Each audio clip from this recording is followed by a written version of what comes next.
ایک دفعہ شیطان آیا ہمارے نبی سے ملنے، تو آپ نے اس سے پوچھا تیرے دشمن کتنے؟ وہ مسلمان جو 24 گھنٹے باوضو رہتا ہے، 5 نمازیں ہیں، 30 روزے ہیں، زکوٰۃ اور حج مالداروں پر ہے۔ نماز ہماری بیس ہے، نماز کے بغیر معاشرے کی بنیاد نہیں بن سکتی۔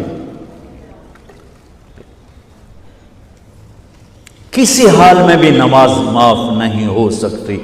14-15 صدی میں اگر نماز کی گنجائش مجھے نظر آتی ہے تو کربلا کے میدان میں حسینی قافلے کی نظر آتی۔ نہ پڑھو، تلواریں برس رہی ہیں، چند گھڑیاں باقی ہیں گردنوں کے کٹ جانے میں، اب نماز پڑھو یا نہ پڑھو گردن کٹنے والی ہے۔ اس کے باوجود امام عالی مقام نے زہیر آپ کے رائٹ سائڈ پر جھنڈے بردار تھے، ان کو اشارہ کیا کہ یہ شمر سے کہو نماز پڑھنے۔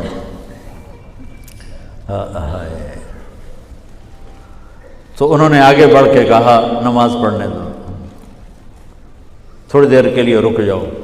وہ کہنے لگا ہماری تلوار نہیں رکے گی۔ انہوں نے آ کر کہا یہ جواب ہے۔ امام عالی مقام نے فرمایا پھر نماز بھی نہیں چھوٹے گی۔ جی میٹنگ تھی، نماز یاد نہیں رہی، میٹنگ بڑی لمبی ہو گئی، نماز چھوٹ گئی، سارے دروازے بند کر دیے۔ حالانکہ اللہ کی قسم اگر یہ قافلہ نماز نہ بھی پڑھتا تو ان کے لیے جنت کے دروازے کھل چکے تھے، چونکہ جنگ سے پہلے آنکھ لگی، آنکھ کھلی تو مسکرائے۔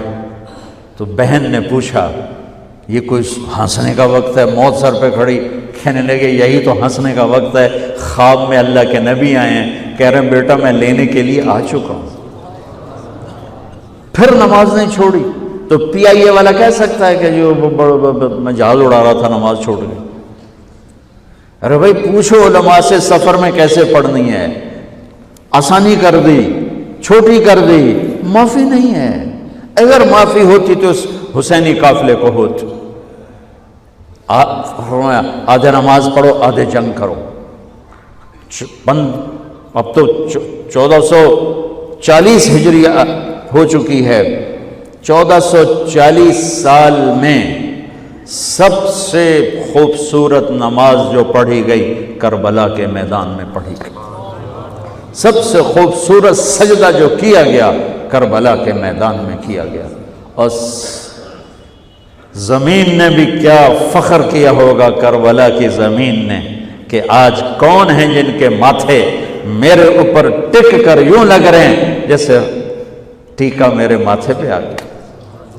جب سبحان رب الاعلیٰ کی صدا گونجی ہوگی تو زمین کی 7ویں تہ بھی ٹھنڈی ہو گئی ہوگی۔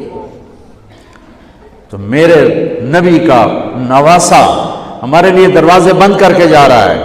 کسی حال میں نہیں چھوڑ سکتے نماز، سوائے اس کے کہ بے ہوش ہو جاؤ، چلو ٹھیک ہے، اس کے علاوہ نہیں چھوڑ سکتے۔ لیٹے لیٹے پڑھو، نہیں اٹھ سکتے لیٹے پڑھو، آنکھوں کے اشارے سے پڑھو، چھوڑ نہیں سکتے ہو۔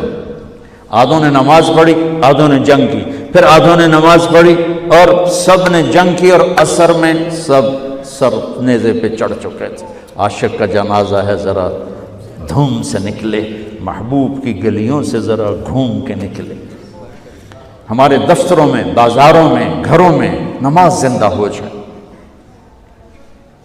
روزہ تو سال کے بعد آئے گا، بیمار ہے تو چھٹی، مسافر ہے تو چھٹی بعد میں رکھ لینا۔ زکوٰۃ پیسے والے پر ہے، حج پیسے والے پر ہے، ایک نماز ایسا فریضہ ہے جس کے لیے میرے رب نے 700 دفعہ قرآن کو ہلا دیا ہے۔ نماز نماز، کبھی لفظ صلاۃ کے ساتھ، کبھی اور الفاظ کے ساتھ، 700۔ ایک آرڈر آ جائے ملک صاحب کا تو آپ ہل جاؤ گے، آرڈر آ گیا، آرڈر آ گیا۔ میرا رب 700 دفعہ کہے اور تمہاری مسجد خالی ہو کہ ہمیں اپنے اللہ اور اس کے رسول کی عظمت اور ہیبت کا پتہ نہیں ہے۔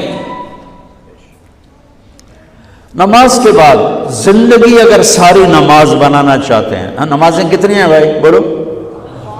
6 ہو سکتی ہیں، 7 ہو سکتی ہیں، نہیں ہو سکتی۔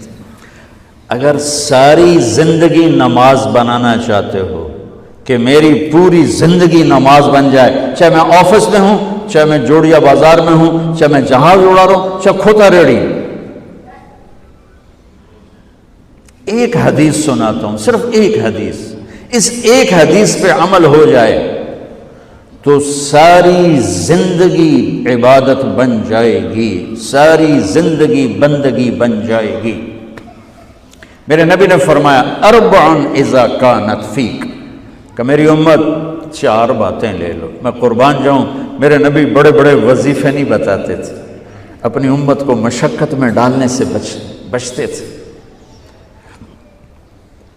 چھوٹے چھوٹے وظیفے بتاتے۔ ایک صحابی ہے، یا رسول اللہ تنگی ہے رزق کی، کوئی وظیفہ بتائیں۔ کتنے لمبے لمبے وظیفے لوگ پڑھ رہے ہیں کہ کاروبار کھل جائے اور روزی بڑھ جائے، کتنے لمبے چوڑے، کتنے کتابوں میں ایڈے ایڈے بڑے وظیفے لکھے پہ، پڑھوں جی بندہ بڈھا ہو جائے۔ میں قربان جاؤں یا رسول اللہ آپ کی شفقتوں پر، آپ کی رحمتوں پر، سنو یہ کرو، میری بات نہیں ہے، میرے نبی کی بات ہے۔ تجربے کی وجہ سے کرو گے تو کچھ نہیں ملے گا، یقین سے کرو گے تو دروازے کھلتے دیکھو۔ کہ یا رسول اللہ ارید ان یوسع علی رزقی، میں چاہتا ہوں میری روزی کھل جائے۔ تو آپ نے کہا ادم علی الطہارہ یوسع علیک رزقک، تو باوضو رہا کر تیرا رزق کھل جائے۔ کوئی زور لگتا ہے وضو؟ تمہارے یہاں تو سردی ہوتی ہی کوئی نہیں کہ بھئی ٹھنڈا پانی ہے کیسے وضو، یہ تو ہمارے لیے مسئلہ ہے کہ بھئی ٹھنڈا پانی ہے کیسے وضو کرو۔ وہ ہمارے گاؤں کا مراسی مجھے مل گیا، میں نے کہا چل نماز پڑھے گا، نہیں جی میاں جی سردی بڑی، نہ لے جاؤں سردی بڑی، مراسیوں کو سردی زیادہ لگتی۔ میں کہا نہیں آج تک نماز پڑھا کے چھڑنا ہے۔ میں اس کو لے کے جب وہ ٹوٹی پہ بیٹھا نا، جو ہی ہاتھ پہ پائے، وہ حال ہے ٹھنڈا پانی ہے، وہ حال ہے ٹھنڈا پانی۔ تمہارے لیے تو یہ مسئلہ بھی نہیں کہ ٹھنڈا پانی۔ میرے نبی کی یہ سارا مجمع لے لو، یہ اوپر مستورات لے لیں، ادم علی الطہارہ یوسع علیک رزقک۔ میرے نبی نے فرمایا باوضو رہنا شروع کر دے، اللہ تیرا رزق کھول دے گا۔ اب یہ اللہ رسول کی آپس کی بات ہے تو میری بات ہوتی تو دیوار پہ مار دو، تجربہ کرو۔ نبی کی بات کو تجربہ کر کے نہیں کرتے، یقین کے ساتھ کرتے ہیں۔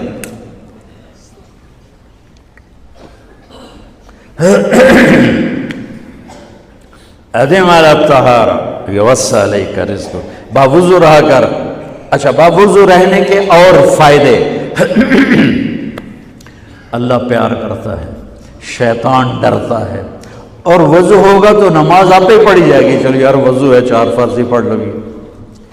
ایک دفعہ شیطان آیا ہمارے نبی سے ملنے، تو آپ نے اس سے پوچھا تیرے دشمن کتنے؟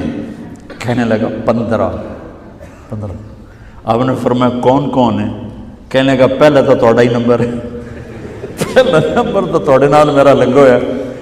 پھر کہنے لگا وہ مسلمان جو 24 گھنٹے باوضو رہتا ہے وہ میرا بڑا دشمن ہے۔ جو باوضو رہتا ہے اور باوضو سوتا ہے، ایک فرشتہ اس کے لیے بندگی کا ثواب لکھتا رہتا ہے۔